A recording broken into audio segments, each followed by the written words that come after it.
I have never been more excited for a set than this one, and I've been looking at cards for hours and hours and hours on stream, discussing with the chat, trying to figure out what the cards' flavors are and like how they're built, analyzing like every aspect of them. So today, this is going to be part one of two of going through a bunch of cards that I think are notable when it comes to their card design, and I'm going to be going relatively fast because otherwise it would be way too long of a video. Anyways, I'm just going to jump right in. First up, we have Dramatic Accusation, a 3-mana blue enchantment aura. Enchant creature. Dramatic Accusation enters the battlefield, tap enchanted creature. Enchanted creature does not untap during its controller's untap step. You can pay 2 blue enchanted creature, shuffle enchanted creature into its owner's library. A lot of cards in this set have a kind of scene attached to their naming, and here we have the scene of accusing a creature dramatically, and that tapping the creature and preventing it from untapping, essentially basically stun locking it. And then you can pay 2 mana, remove the dramatic accusation. So once the dramatic accusation is over, that creature will flee the scene, run away back into the library. And I feel like that is truly exceptional. It's a very smart way to integrate the name, the art, and the gameplay elements all together to create a kind of neat little scene slash story. And that's the case for most of the cards in the set. I absolutely love it. Next up, we have Rubble Belt Braggart, a 5-mana 5/5. And when it attacks, if it's not suspected, you may suspect it.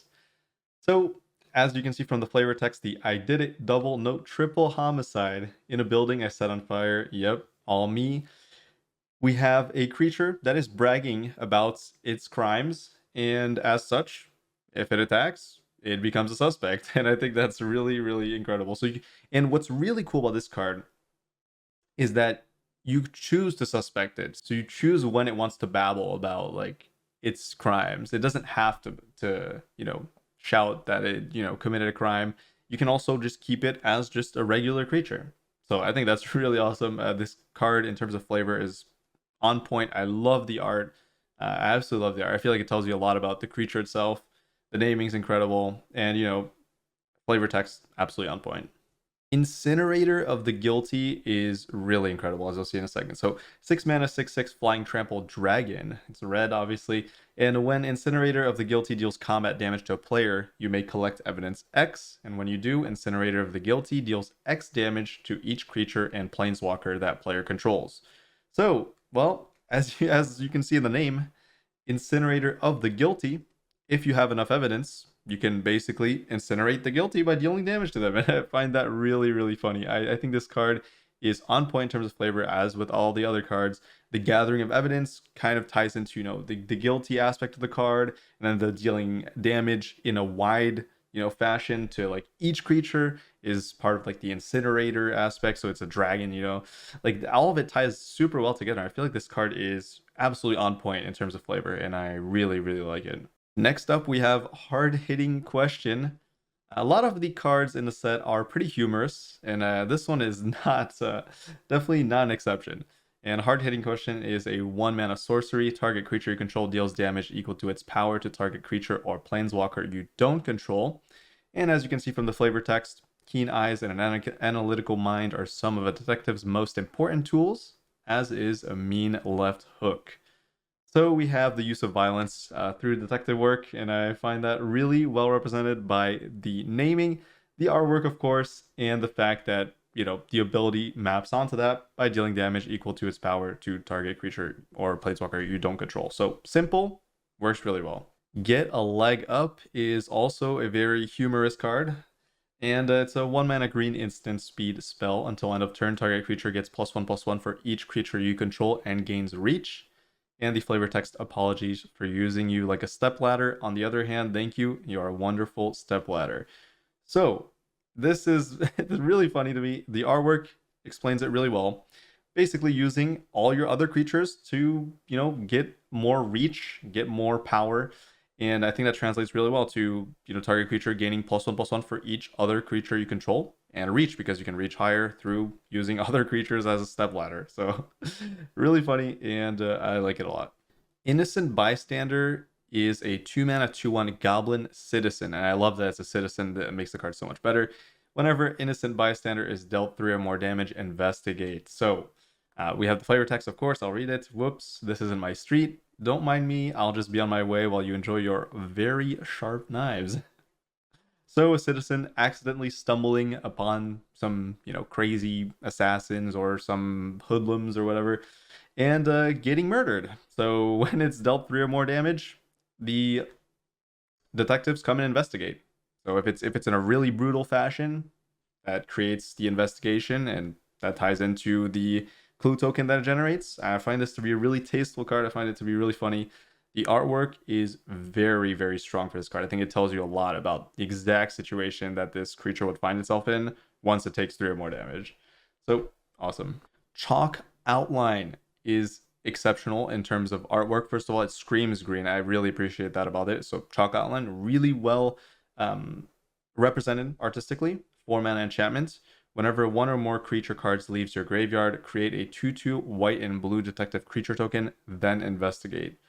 Flavor text: in your search for a suspect, never forget that the most important person is the victim. So essentially telling the tale of, the victim, disappearing. And that means that detectives have to investigate. So you create a 2/2 white and blue detective creature token and investigate after one of those creatures leaves the graveyard. So suddenly they're no longer there. What's happening, Really awesome. Again, the artwork, I like that you can map on like the visuals and use the color green for a lot of it, and it ties it together perfectly into like a green spell. Like this really screams green spell with the way it was colored. And I really appreciate that. And then the flavor is incredible in my opinion. Like, yeah, I find it to be super, super tasteful to have detectives investigate the disappearance of creatures from your graveyard. Very cool. Pompus Gadabout is a very funny card. It's a 3-mana 4/2 human citizen, and it has hexproof as long as it's your turn, and it can't be blocked by creatures that don't have a name, which is absolutely hilarious to me. And Stand Aside Nobodies is the the flavor text, absolutely on point. Artwork, fantastic. I love that it has hexproof during your turn, because that kind of signifies that it gets enabled by, it gets strengthened by your turn. Basically, it's able to exert its influence, quote unquote, better when it's your turn. It's more confident. So you can't target it while it's your turn, and can't be blocked by creatures that don't have a name. Very funny, like very funny. Disregarding all the plebeians. Absolutely incredible. Escape Tunnel is very cool. Artwork, very awesome. And you can sacrifice, so it's a land, sacrifice Escape Tunnel, search your library for a basic land card, put it onto the battlefield, tap, then shuffle. And you can tap and sacrifice Escape Tunnel. Target creature with power 2 or less can't be blocked this turn. And the flavor text: no self-respecting criminal has a basement with only one exit. That flavor text is very, very, very key for this card. I think it's exceptional at describing what the escape tunnel is, and the fact that the escape tunnel has, multiple exits, aka you searching your library for a basic land card and putting it onto the battlefield. So that's one of the exits. And since it can be different basic lands, you have multiple exits to choose from, right? And then sacrifice escape tunnel, target creature with power 2 or less can't be blocked this turn. So using up the escape tunnel for someone, a smaller creature, to escape through it, which is exceptional. And they can't use it anymore because, they were probably being chased, and the people chasing after them found the escape tunnel. So it's no longer able to be used as an escape tunnel. Very cool. I absolutely love the flavor on this card, and the artwork is fantastic too. I love the lights that is shown through the door. Super, super awesome artwork. Really, really cool card. Granite Witness, a 4-mana 3/2 gargoyle detective in the blue-white colors. Flying Vigilance, of course, any detective is going to have Vigilance. Any good detective is going to have Vigilance. And flying, it's a gargoyle. Disguise for 2 mana, so it can disguise itself as a 2/2 creature for 3. And then you can flip it, and you can flip it for 2 mana. When Granite Witness is turned up, you may tap or untap target creature. And I find this to be a really cool card. So first of all, baseline, you have a detective that can disguise itself as a statue. Since it's a gargoyle, it can just fly up and act as a statue. And when it reveals itself as an actual living creature, it can either tap your opponent's creature, so stun lock that creature, essentially being like, that creature can't attack because it's surprised, or untap one of your creatures because the detective is going to be able to notify that creature of danger, for example, and allow it to take an action like blocking. So really cool and very smart way to integrate this whole theme of the card into gameplay itself. Very cool. Maaba Reconstruction. 4 mana sorcery. The spell costs 2 less to cast if a creature card was put into your graveyard from anywhere this turn. Return up to 2 creature cards from your graveyard to your hand. Flavor text, Eyewitness Testimony, coming right up. Just let me finish regenerating their eyes. So, what's happening here? It's a ritual to reconstruct bodies. Apparently, they can testify as well, which is cool. And it gets cheaper if you use one of your creatures as fuel for the reconstruction itself. So that is absolutely awesome. It speeds up the process by using your own creatures, and I find that to be really cool flavor-wise. I find it absolutely incredible. And lastly, for today's video, Hedge Whisper, which is actually fantastic. It was a card that I didn't really understand at first, but thanks to chat, I really understand what this card is, and it's absolutely fantastic. So 1 mana, Elf Druid Detective. It's an 0/3, and you may choose not to untap Hedge Whisper during your untap step. And you can pay 4 mana and tap it to collect evidence 4, and target land you control becomes a 5/5 green plant boar creature with haste for as long as Hedge Whisper remains tapped. It's still a land, and you can only activate it sorcery. So let's dive right in. This is a decent chunk of things to figure out. So first of all, it's a detective, obviously. Collect evidence, very cool. So once that evidence is collected, as a druid, it can animate land into the 5/5 plant boar creature with haste to kind of, attack or, well, mostly attack, I'm assuming, since it has haste. So you have that big boar that it summons, and while it's summoned, it has to channel that energy into the land to keep it, to have it remain as a 5/5. So it can't untap, or at least if it does untap, that spell no longer applies to the land, so it would just go back to becoming a land.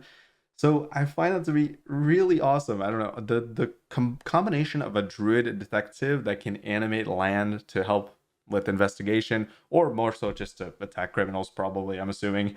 But it's just really cool. I find this card to be really complete. The artwork is fantastic, and yeah, just Hedge Whisper really well implemented into the game, I think. So I went through about half of the cards that I wanted to talk about today, and the other half will come out on Friday, I believe. So look forward to that if you want to see more breakdowns on the flavor of all the cards that are coming out very soon.